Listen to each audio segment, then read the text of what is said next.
वंदे मातरम मित्रों। संसार में ऐसा क्या है जिसे प्राप्त करने के बाद कुछ भी शेष नहीं रहता। उसको प्राप्त करने के बाद फिर कुछ पाने की चाह नहीं होती, कुछ आवश्यकता नहीं होती, कुछ पाया नहीं जा सकता। वह तत्व है मित्रों ईश्वर प्रेम, ईश्वर का आशीर्वाद, ईश्वर के प्रति शरणागति।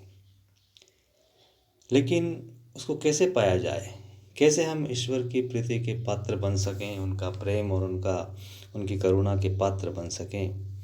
उसके लिए श्री कृष्ण ने हमें हमेशा एक अच्छे गुरु, मित्र, पेरेंट, आप जो मानना चाहें उनकी तरह उन्होंने हमें समझाया है। स्पेशली अर्जुन माध्यम बने हम सबकी इस पात्रता की शिक्षा प्राप्त करने के लिए कि गीता में वो कह रहे हैं कि 12वें अध्याय के 17वें श्लोक में कह रहे हैं कि यो न हर्षति न द्वेष्टि न शोचति न कांक्षति शुभाशुभ परित्यागी भक्तिमान यह स मे प्रिय। वो स्पष्ट शब्दों में कह रहे हैं कि जो न हर्षित होता है, न द्वेष करता है, न शोक करता है। हर्ष, द्वेष, शोक, ये तीन शुभाशुभ परित्यागी, शुभ और अशुभ दोनों का परित्याग करने वाला भक्त मुझे प्रिय है। मित्रों, न हर्ष करता है, न द्वेष करता है, न शोक करता है। श्री कृष्ण अर्जुन से या पूरी मानव जाति से या अपने भक्तों से ऐसा क्यों चाह रहे हैं कि वह न हर्षित हो, न द्वेष करे, न शोक करे। मित्रों, पात्रता पाना सबसे पहला आवश्यक आधार है कि हम ईश्वर के प्रेम को प्राप्त करने की पात्रता प्राप्त करें। यह जो संसार सागर है इसमें इतनी उथल पुथल होती है और उस उथल पुथल में जिस तरह से कि दही को मथा जाता है और मथे हुए दही में जब मक्खन आता है तो उसको स्थिर करना होता है। स्थिर करने के बाद वो मक्खन ऊपर की तरफ आता है। इसी तरह से जीवन में जितनी भी मंथन हो रहा है, जितनी भी क्रियाकलाप हो रही है, वो इन व्यक्ति का मंथन कर रही है जीवन के आंतरिक और बाह्य तत्वों का। लेकिन जब वो मंथन का जो मक्खन है वो है भगवत प्राप्ति, वो तभी हो सकती जब हम इन सारे मूवमेंट से अपने आप को स्थिर कर सकें। उसके लिए आवश्यक आधार उन्होंने कहा कि न हर्षति, न द्वेष्टि, न कांक्षति, न सोचति।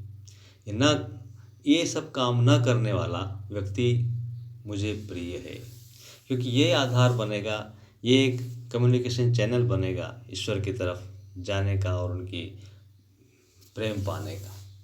चाहे वो आप भक्त लें, नरसिंह मेहता लें, चाहे ध्रुव लें, प्रहलाद लें, मीरा लें, किसी का भी नाम, सूरदास लें, उनके जीवन में एक अवस्था आती है जब वो सारे चीज़ों से मुक्त होकर अपने आप को ईश्वर के प्रति निवेदित करने लगते हैं और वो बाहरी किसी भी घटना से, किसी भी अवरोध से विचलित नहीं होते, क्योंकि वो देखते हैं कि ईश्वर मेरे साथ है, उनका आशीर्वाद है और वही उनकी इच्छा है।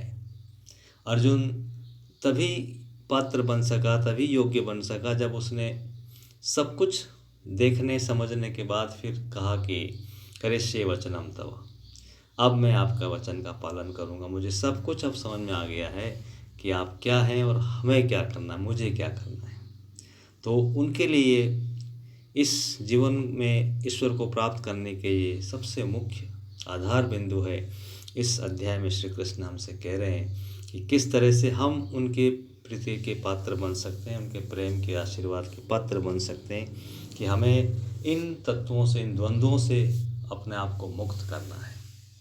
द्वंद्व एक दिन में, एक पल में मुक्त नहीं होते हैं। ये हमें अपने आप को देखना है कि जीवन में हमें इस द्वंद्व से इतने जीवन काल में द्वंद्व में रहने से हमें क्या प्राप्त हुआ, और अब हम द्वंद्व से अगर मुक्त होके श्री कृष्ण की इन बातों को जीवन में उतारने का प्रयास करते हैं तो हम क्या पाते हैं। तो अब ये चीज़ें हमारे सामने रखते हुए हम देखें कि हमें किस प्रैक्टिस से, किस आधार से, किस अभ्यास से हमें क्या मिल रहा है।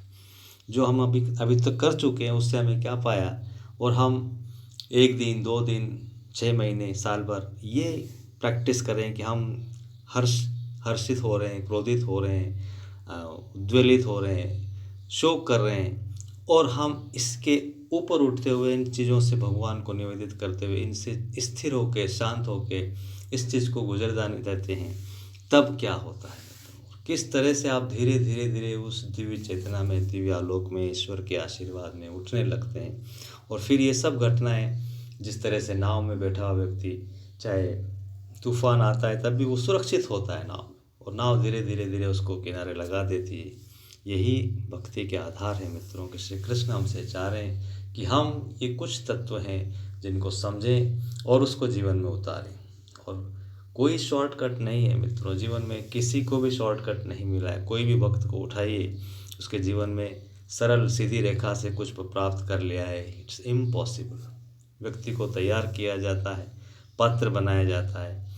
ये वो ऑनर हैं जो आपको दुनिया से उठाते हैं, आपको पात्र बनाते हैं, ट्रेन करते हैं और अपना सर्वोच्च बनाकर आपको सर्वोच्च स्थान तक ले जाते हैं मित्रों। वह हमारे आध्यात्मिक श्रेष्ठ और संसार के सबसे परम उच्च एग्जिस्टेंस, जो सारे तत्वों को अपनी तरफ खींचता हुआ उस एब्सोल्यूट एवोल्यूशन की तरफ ले जा रहे हैं।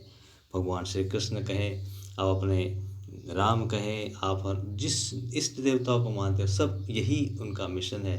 और उस मिशन के हम पात्रता के लिए ये गुण अपने आप विद्यमान, अपने आप डेवलप, अपने में आगे बढ़ाने का प्रयास कर सके। इन्हीं भावनाओं के साथ तो वंदे मातरम।